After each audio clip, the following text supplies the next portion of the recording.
एक बार एक नगर में एक मालिन रहती थी। उसके पति का स्वर्गवास हो चुका था। उसका एक 4 साल का पुत्र था। उसकी सास बड़े कठोर हृदय की स्त्री थी। वह अपनी बहू को बहुत परेशान करती थी। एक दिन सास ने अपनी बहू और पोते को घर से निकाल दिया। वे दोनों रोते हुए चलते चलते एक जंगल में जा पहुंचे। वहां एक बड़े पेड़ के नीचे बैठ गए। वहां से थोड़ी ही दूर पर गणेश जी का एक मंदिर था। वहां पर लोग गणेश जी के दर्शन करने आते थे। दर्शन करके गणेश जी को प्रसाद चढ़ाते थे। फिर वह प्रसाद सबको बांट देते थे। इसी प्रसाद से माँ बेटे का गुजारा होने लगा। अब दोनों गणेश जी की पूजा पाठ में लग गए। एक दिन उन्होंने सोचा, क्यों ना हम भी जंगल से फूल लाकर बेचें। अब वे रोज जंगल से फूल लाकर उसकी माला बनाकर बेचने लगे। साथ में पूजा की सामग्री और प्रसाद भी बेचने लगे। इससे उनको आमदनी होने लगी। गणेश जी की कृपा से उनकी आमदनी बढ़ने लगी। जल्दी उन्होंने मकान और एक दुकान भी बना लिया। एक राजा की लड़की मंदिर में रोज पूजा करने आया करती। मालिन के बेटे को देखकर राजकुमारी उस पर मोहित हो गई और उससे विवाह करने का सोचा। उसने अपनी भाभी से अपने मन की बात कही। भाभी अनुभवी थी। उसने कहा, ये तो मालिन का बेटा है और तुम एक राजा की बेटी हो। अगर तुमने उससे विवाह किया तब तो तुम्हारी बड़ी बेइज्जती होगी। लेकिन राजकुमारी अपनी बात पर अड़ी रही। उसने कहा, भाभी, मैंने तो प्रतिज्ञा कर ली है कि मैं उसी से विवाह करूंगी। अब भाभी ने घर जाकर सारी बात राजा को बता दी। राजा ने मना नहीं किया और इस विवाह के लिए तैयार हो गए। फिर उन्होंने बड़े धूमधाम से अपनी बेटी का विवाह मालिन के बेटे के साथ कर दिया। मालिन ने सबसे पहले बेटे बहू को गणेश जी के मंदिर में ले जाकर पूजा पाठ करवाया और गणेश जी का आशीर्वाद दिलवाया। इसके बाद पूरे नगर में ये बात फैल गई कि गणेश जी की पूजा करने से सब दुख कष्ट दूर हो जाते हैं। ये बात सुनते ही अब तो नगर के सभी लोग उस मंदिर में आने लगे। मालिन और उसके बेटे की बिक्री और भी बढ़ गई। उधर उसकी सास के बुरे दिन आ गए। अन्नदाता उससे रूठ गए। अब वह भूखों मरने लगी। एक दिन रोती धोती वह भी गणेश जी के उसी मंदिर में आ पहुंची। पहुंचकर वह मालिन के बेटे से कहने लगी, मैं भूखी हूँ, मुझे रोटी कपड़ा दे दो, इसके बदले मैं तुम्हारा सारा काम कर दूंगी। लड़के को दया आ गई और उसे काम पर रख लिया। उसने अपनी दादी को नहीं पहचाना। जब मालिन घर पर आई तो उसने अपनी सास को पहचान लिया। तब वह सास से बोली, सासू जी आप यहाँ कैसे? सास ने पोते की तरफ इशारा करके कहा कि मेरी इस सेठ के यहाँ नौकरी लग गई है। बहू कहने लगी, माँ जी, ये तो आपका पोता है और ये घर भी आपका ही है, ये दुकान भी आपकी ही है। जब आपने हमें घर से निकाला तब गणेश जी ने ही हमारी रक्षा की, हमारी सहायता की। बहू की बात सुनकर सास को बड़ा पश्चाताप हुआ। फिर बोली, मेरी करनी तो मैंने भोग ली। बहू बोली, सासू जी अब आप हमारे यहाँ रहो और अपने पोते का सुख देखो। हे गणेश जी महाराज, जैसा सुख आपने मालिन को दिया वैसा ही सबको देना। प्रेम से बोलिए विघ्नहर्ता भगवान गणेश जी की जय। प्रिय श्रोताओं, चौथ माता की कहानी सुनाने से पहले आपको बताते हैं कि चौथ माता प्रकट कैसे हुई थी। चौथ माता का व्रत संतान और पति की लंबी आयु की कामना से किया जाता है। मान्यता है कि सवाई माधोपुर में चौथ माता ने यहाँ के राजा को दर्शन दिए थे। कहते हैं कि इस मंदिर की स्थापना राजा भीम सिंह ने कराई थी। लोक मान्यताएं हैं कि देवी चौथ माता ने स्वप्न में राजा भीम सिंह चौहान को दर्शन देकर यहाँ अपना मंदिर बनवाने का आदेश दिया था। राजा एक बार बरवाड़ा से संध्या के समय शिकार पर निकल रहे थे। तभी उनकी पत्नी रत्नावली ने उन्हें टोका, लेकिन भीम सिंह ने यह कहकर उनकी बात को टाल दिया कि चौहान एक बार सवार होने के बाद शिकार करके ही नीचे उतरते हैं। इस तरह अपनी रानी की बात को अनसुना करके राजा भीम सिंह अपने कुछ सैनिकों के साथ घनघोर जंगलों की तरफ चले गए। राजा रानी के मना करने के बाद भी शिकार को चले गए। शाम ढलने पर उन्होंने वहां एक हिरन देखा। सभी उस हिरन का पीछा करने लगे। थोड़ी ही देर में रात हो गई। रात होने के बावजूद भी भीम सिंह उस हिरन का पीछा करते रहे। धीरे धीरे वह हिरन भीम सिंह की नजरों से ओझल हो गया और तब तक राजा के साथ सैनिक भी रास्ता भटक चुके थे। राजा अब सैनिकों से बिछुड़ चुका था। अकेले में राजा विचलित हो गया। अब उससे भटकते भटकते बहुत जोर से भूख और प्यास लगने लगी। प्यास के मारे उसका गला सूखने लगा। उसने इधर उधर पानी की तलाश की, लेकिन पीने को पानी नहीं मिला, जिससे वह प्यास से मूर्छित होकर जंगल में ही गिर पड़े। तब मूर्छित अवस्था में भीम सिंह को पचाला तलहटी में चौथ माता की प्रतिमा दिखने लगी। कुछ देर के बाद उन्होंने देखा कि भयंकर बारिश होने लगी और बिजली कड़कड़ाने लगी। मूर्छा टूटने पर राजा को अपने चारों तरफ पानी ही पानी नजर आया। घनघोर जंगल में कोई भी नहीं था। तभी ये चमत्कार हुआ कि वहां पर पानी आ गया। राजा ने पहले पानी पिया, फिर वहीं अंधकार भरी रात में एक दिव्य और कांतिवान बालिका पर उनकी नजर पड़ी। वह कन्या उस समय खेल रही थी। राजा ने उस कन्या को इस भीषण वन में देखा तो पूछा कि बालिके, तुम इस जंगल में अकेली क्या कर रही हो? तुम्हारे माँ बाप कहाँ पर हैं? कन्या ने तोतली वाणी में कहा, हे राजन, तुम ये बताओ कि तुम्हारी प्यास बुझी या नहीं।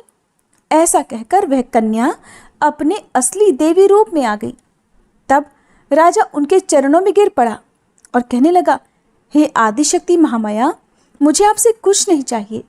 अगर आप मुझ पर प्रसन्न हैं तो हमारे प्रांत में ही हमेशा निवास करें। तब तथास्तु कहकर वह देवी अदृश्य हो गई।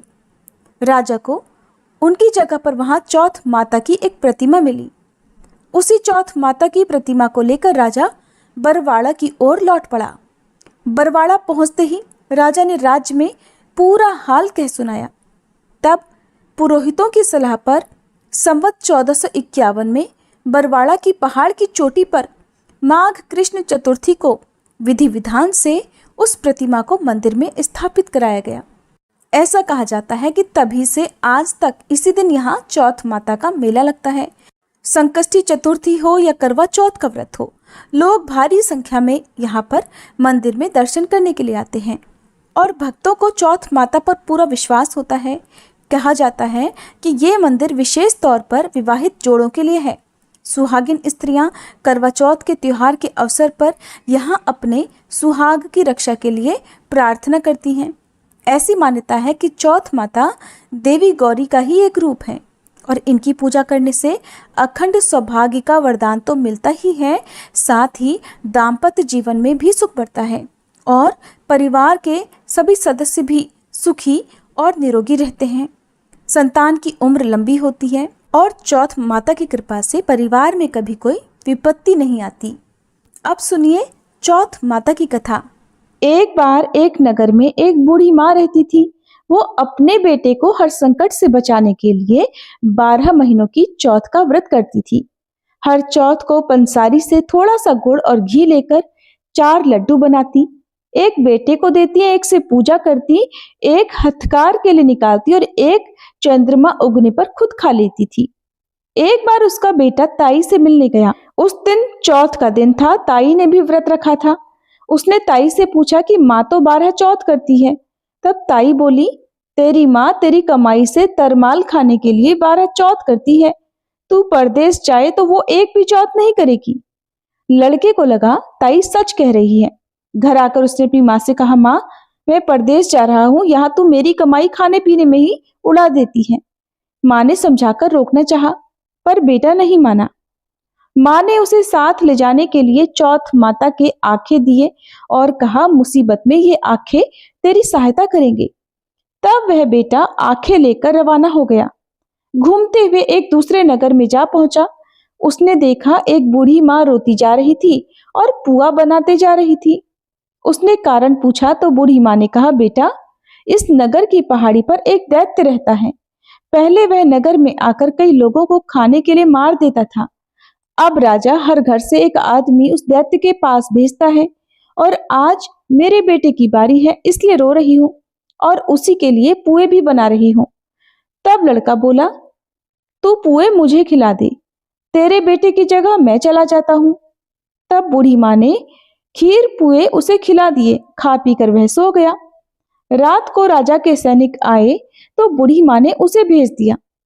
दैत्य के सामने पहुंचने पर उसने चौथ माता के आंखें दैत्य की तरफ फेंक कर कहा, हे चौथ माता, अगर मेरी माँ मेरी सलामती के लिए व्रत करती है तो दैत्य का सिर कट कर गिर जाए।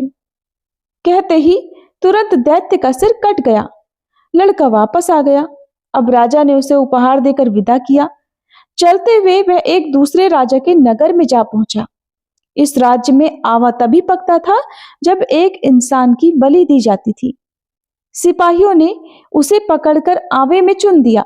लड़के ने आंखें आवे में डाले और कहा, हे चौथ माता, अगर मेरी माँ मेरे लिए व्रत करती है तो ये आवा मेरे लिए मेरी बलि लिए बिना ही झट से पक जाए।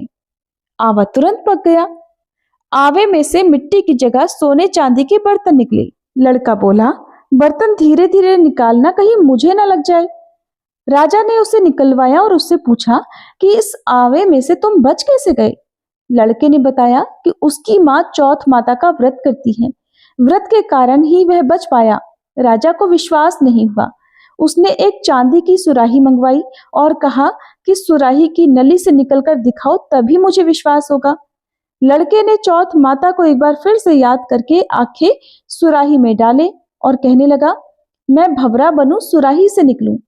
लड़का भंवरा बनकर तुरंत सुराही से निकल गया। अब तो राजा ने प्रसन्न होकर राजकुमारी का विवाह उसके साथ करवा दिया और सभी लोगों को चौथ माता का व्रत करने के लिए कहा।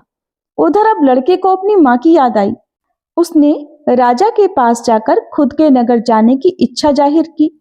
राजा ने रथ, घोड़े, हाथी और खूब सारा दान दहेज देकर उन्हें विदा कर दिया। चौथ के दिन वह लड़का अपने नगर पहुंचा। वह अकेला पंसारी के यहाँ माँ का इंतजार करने लगा। सोचा चौथ है तो माँ यहाँ जरूर आएगी।